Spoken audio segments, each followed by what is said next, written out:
नमस्कार मित्रांनो, स्वागत आहे तुमचं पुन्हा एका नवीन व्हिडिओमध्ये. मित्रांनो, ज्येष्ठ उद्योगपती अनिल अगरवाल यांच्या नेतृत्वाखालील वेदांता लिमिटेड पुढच्या महिन्यामध्ये आपल्या मोठ्या विभाजनाची प्रक्रिया सुरू करणार आहे. वेदांता समूह आता 5 स्वतंत्र सूचीबद्ध कंपन्यांमध्ये विभागण्याच्या अंतिम टप्प्यामध्ये आहे.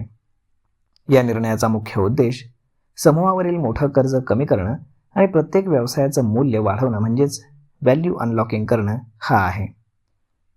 या पुनर्रचनेअंतर्गत वेदांता लिमिटेडचे Vedanta aluminium, Talwandi Sabu power plant, Vedanta steel and iron and micro energy या इतर 4 कंपन्यांमध्ये जे आहे विलीनीकरण केलं जाईल. या कंपन्या शेअर बाजारामध्ये स्वतंत्रपणे सूचीबद्ध करण्यात येतील. वेदांता लिमिटेडमध्ये बेस मेटलचा व्यवसाय समाविष्ट राहील. वेदांताचे CFO अजय गोयल यांच्या म्हणण्यानुसार विभाजनाची प्रक्रिया पुढच्या महिन्यात सुरू होईल. यानंतर नवीन कंपन्यांना शेअर बाजारामध्ये सूचीबद्ध करण्याची प्रक्रिया सुरू होईल. डिसेंबरमध्ये NCLTनं ग्रुपच्या 5 सूचीबद्ध कंपन्यांमध्ये विभागण्याच्या योजनेला मंजुरी दिली होती.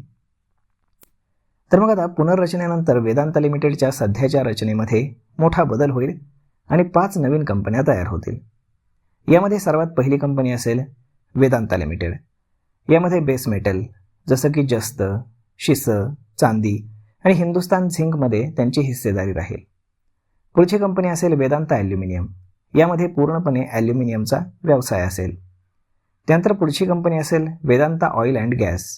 यामध्ये केर्न इंडिया आणि ऑइल आणि जे काही नॅचरल गॅस आहे याचे बिझनेसेस येतील. त्यानंतर पुढची कंपनी आहे वेदांता पॉवर. यामध्ये वीज निर्मिती व्यवसाय. यामध्ये तलवंडी साबूचा जो पॉवर प्लांट आहे तर तो येईल.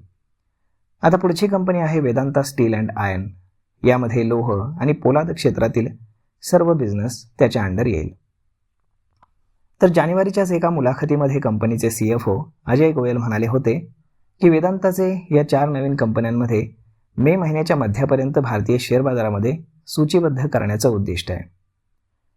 यामध्ये आता वेदांतानं भागधारकांसाठी एकास एक गुणोत्तर निश्चित केलं आहे.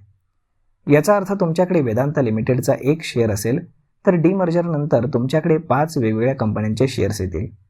तुम्हाला प्रत्येक नवीन कंपनीचा 1 शेअर मोफत मिळेल. यासाठी तुम्हाला स्वतंत्रपणे अर्ज करण्याची गरज नाही. हे शेअर्स तुमच्या डीमॅट खात्यामध्ये आपोआप जमा होतील. अनिल अगरवाल यांचा विश्वास आहे की या 5 कंपन्यांचे एकत्रित बाजार मूल्य सध्याचे जे वेदांता कंपनी आहे याच्यापेक्षा खूप जास्त असेल. कंपनीचं 48,000 कोटी रुपयांचं कर्ज 5 कंपन्यांमध्ये त्यांच्या रोख प्रवाह आणि मालमत्तेनुसार विभागलं जाईल.